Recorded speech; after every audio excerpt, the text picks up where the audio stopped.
This chair's so squeaky sometimes it gets ridiculous. I've been hearing that on camera too much. Hi, my name is Barry Selby. Welcome to my daily broadcast. My name is Barry Selby, as I said. I am a best-selling author, speaker, and relationship attraction expert, helping strong, successful women find balance in love, life, and business. I'm also a passionate champion of the divine feminine, and this is Messages to the Masculine to Inspire the Feminine Heart. And today's topic is an answer to a question a friend of mine asked me over a text.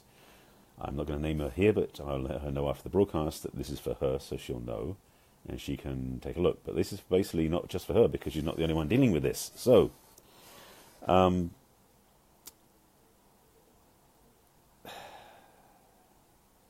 been in this situation, so I'm just looking how to reframe this and represent this to you so you have the information. The topic today, as I've just moved out of the whole New Year's Day resolution, intention setting type stuff, and if you didn't watch those, by the way, I did a broadcast last week. I did 5 different keys to create an amazing 2018, and I'm in fact putting together an not an online program, a downloadable program for you for a relatively cheap price to plan your 2018. So I'm not going to talk about it here, but if you want to get in on this early bird special deal thing, message me over social media, and I'll let you know about that later. This topic, though, is why do heartfelt women attract? Why are heartfelt women attracted to unemotional men? I think I said it like that. That was the title. But I'll speak to that concept. So basically, women who feel, but men who don't. That's kind of the bottom line. So why does that happen? There's a few reasons that I am aware of. I don't know I don't know how many there are. So that's why I didn't say the 17 reasons why, because they come through, not from. If you understand what I mean. So first one is that why a lot of women choose unemotional men is because they don't know differently. I mean, to be simplistic about it, a lot of women don't necessarily know that there are men who are emotionally available to them. In fact, this takes me to point 2, so I'll jump to point 2 and then make sense why point 1 was... I think this makes sense. This is not scripted, as you can tell. The second, maybe the biggest reason why... this is the one that I know I crossed paths with a few times. Why emotionally available women are drawn to emotionally unavailable men is because most women think that emotionally available men are weak. Period. That's probably the biggest thing right now. So make sure, I'll say that one again, because it's like people go, what? A lot of women are attracted to unemotional men or unfeeling men because the programming, the belief that women carry is that men who are feeling or caring and compassionate are weak. Now, a lot of women are saying, no, it's not true. It's in your wiring.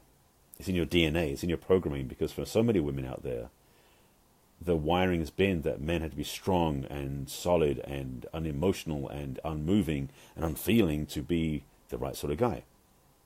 That's why a lot of women are attracted to men who are physically strong and big as well, because it's that strength that is appearance only. Now, I'm saying it this way for a reason, so bear with me, because I'm there's point 3 showing up. Again, these are not planned points. I don't have a list of 17. I've just got like 1, then 2, then 3, and it's like they show up as they show up. So, what a lot of women are attracted to is the appearance. This is the piece. This is number 3. I now see number 3. Women are attracted to the appearance of strength. But so many men who are physically strong, as in bodybuilders going to work out, are tough, go fit and everything else, have no connection to their emotions. So when it comes to a crisis or a trauma, they shut down or run away. And it's the man who's emotionally mature, and this is the thing I'm going to talk about more. Yeah, this is already coming up. Emotional maturity and emotional mastery are 2 different things I'll get to. So if I don't, remind me and I'll get to those as I get to them. A lot of men are emotionally immature and have no mastery of their emotions whatsoever, which means that when something happens, be it maybe a car accident or a challenge in the family or a death in the family or a trauma of some sort, they're not emotionally emotionally capable to handle it from a strong place. They collapse. And they may collapse into addiction, drinking, drugs, or abuse and hurting other people because they can't heal themselves, or something else where they're basically in the situation where these men are unable to deal with it because they don't have the emotional maturity. So we'll get to that one. This is going to be point 3 detour because I'm going to talk about emotional maturity, emotional mastery. Emotional maturity, to my understanding, and this is purely my own understanding from what I've learned over the last 30 something years. It's been a long time, since the mid-'80s, so it's been a while. Is emotional maturity is an ability to express, experience, and understand emotions without being derailed, demolished, or destroyed by them. That's not bad. I've got 3 Ds out of that. That's pretty good. But it's the core of this message is many men have no real relationship with their emotions. When men get angry, it's an uncontrolled experience, which is why a lot of us are, to be honest, a lot of us men, including myself, are afraid of our anger because to be angry, to be truly angry, is to be out of control. And we men, when we're out of control, feel ashamed. This is something I learned with Alison Armstrong in January last year when we did the PAX World Tour. This came up as a deep conversation about men carrying around this shame because being angry is where we're out of control, and men like to be in control. You may have noticed that. So emotional expression and emotional range for most men is limited. It's truncated because for a lot of us men, emotional expression is something we can't control. So we'd rather be unfeeling and shut down so we can still be in control and feel safe. And so a lot of women, this is how it works backwards, are used to being with men who aren't emotionally available because men, when they're not emotionally available, are on the edge of being out of control because we can't control our emotions. As you may know, women, you live emotionally, so your ability to control it is kind of impossible. And so for us men, because we come from a less emotional place, we're more programmed mentally, logical, which is controlled and structured, emotions don't fit that. So it can be really challenging. So emotional maturity, to get back to that point, for men is men who have had enough experience in those areas to not be threatened by them, to not be threatened by their emotions. So for me, my experience, having gone through quite a lot of this journey, is different parts of emotions, the less than easy ones, like happy or stoic. There's only a short range of emotions that men can normally deal with, but the bigger range, like sadness, grief, compassion, anger, rage, upset. I've learned a lot about them, and I've experienced quite a lot of them. The hardcore rage and anger ones are still areas I'm developing. So I'm not saying I'm a master of all these things, but I'm aware that I have more ability to hold space for my partner when she's in upset because I know what it feels like.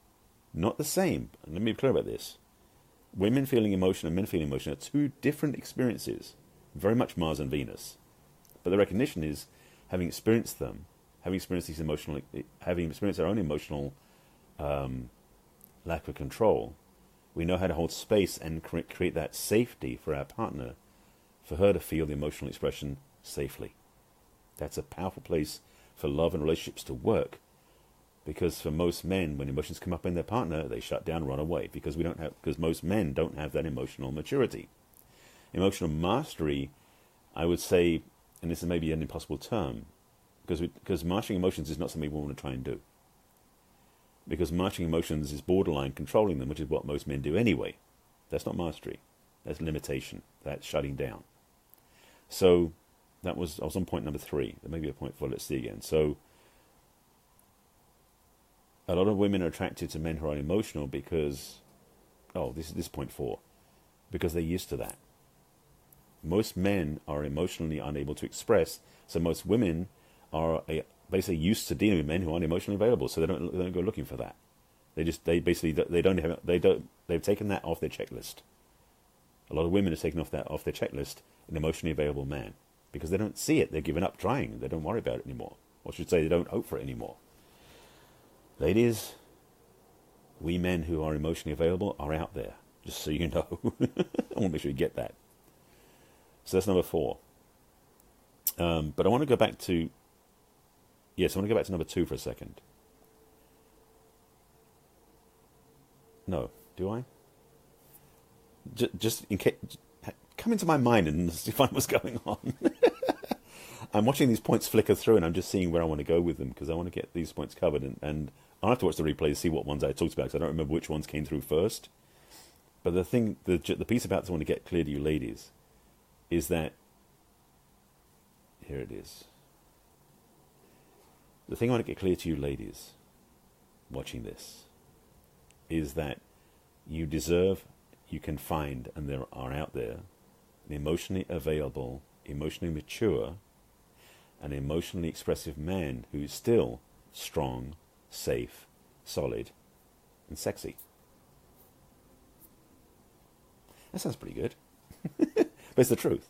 Now, most men don't fit that category. They might look strong and sexy, but they don't have the maturity of emotional expression to hold for you when you go through your dark times. So a lot of women out there, a lot of ladies out there, maybe you, maybe somebody you know, have put up with men that don't express. Because you would rather have what you think is the choice between a strong, stoic, unemotional man and an emotionally expressive man who won't be strong. The truth is, their physical strength and stoic mindset is weak when it comes to emotional expression.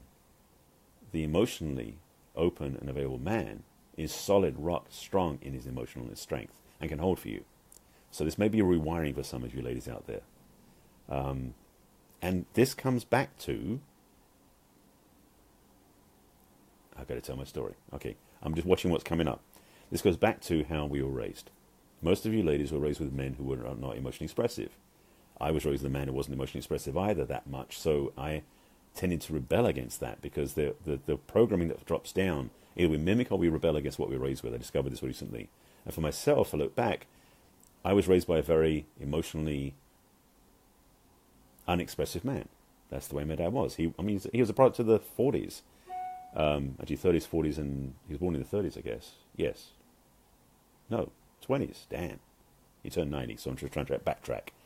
So anyway, so he went through the Second World War. He was emotionally shut down to a large degree. And I rebelled against that. I didn't want to be like that. So I rebelled and became more emotionally expressive, and in my journey learned a lot of things about that. But it put me in the category of not being desired by women because I wasn't the strong, tough man. I was a feeling guy, which was equated with being a beta male somewhat, if you're talking alpha and beta. But it's a miswiring, and there's a real challenge with this for men nowadays who are growing into the maturity of understanding who they are as strong but caring, heart-centered men. Because we're being categorized out of that leadership role, and it's not right. Not right, it's the wrong word. It's dysfunctional, because the truth is, true leadership comes from the heart. So for us men to grow into a masculine leadership role that includes heart-centered focus is where the power of our strength comes from. And ladies, that's the sort of man you really want to be with. So I hope you get that. I'm just seeing something else. That covers everything I want to take. Yeah, I think that's it for this one. I haven't seen any questions or comments come up, so I'm basically letting it sit with that one. So this is my first relationship-centric broadcast of the year. It's only the 2nd of January, I know. I've been talking a lot about resolution failure and what to do differently for the new year last week and then on the weekend. And because of requests, I'm actually putting together a downloadable program. It's a downloadable workbook that'll give you the keys to really build out a vision for 2018 that will rock your world. If you want to find out more about that, send me a message over social media and I'll tell you about it. I haven't put together a website page yet or any of that. It will be up and running by the end of the week, I think. What's today? Tuesday? Yes, I'll have it running by the end of the week. So you'll have time this weekend to build your vision for 2018. Okay, enough plugging of that. So if you have any questions or thoughts about this paradigm of emotionally available women and emotionally unavailable men, and you're not sure what to do with it, or you have insights or your own stories about this stuff, please put them below in the comments. I'll talk to that. I'll respond to them in the comments later on. I think that's it. And again, oh yes, if you know anybody who should watch this broadcast who you didn't see this and you know that they should watch this for their own sake, please share it with them. Any groups as well, if you want to share it with any groups, feel free to do that as well. This is my ongoing series of talks about masculine and feminine polarity most of the time. Sometimes it's about purpose and vision as well. This is number 218 in an ongoing series of daily Facebook Lives. That's a lot of broadcasts. If you want to binge watch them, you can go to my website, which is barryselby.com. Go click on the video blog to watch them there. They're all in sequence from the newest to the oldest. They're also on my business page on Facebook and on my YouTube channel, which is Barry Selby as well. If you need help in this area, if you're a person who's seeking help and trust and truth and understanding a relationship, please reach out to me. This is my speciality, my work, my calling, and my service, especially to the ladies. And I'm here for you. Take care of yourselves, please. This is a new year, this is a new vision, and hopefully, well, not hopefully, intentionally, there's a better word, this will be an amazing year. I look forward to speaking to you tomorrow. If you reach out to me, I'll support you. Please take care of yourselves. This is going to be an amazing year, and you need to be there for it. I'll see you again tomorrow.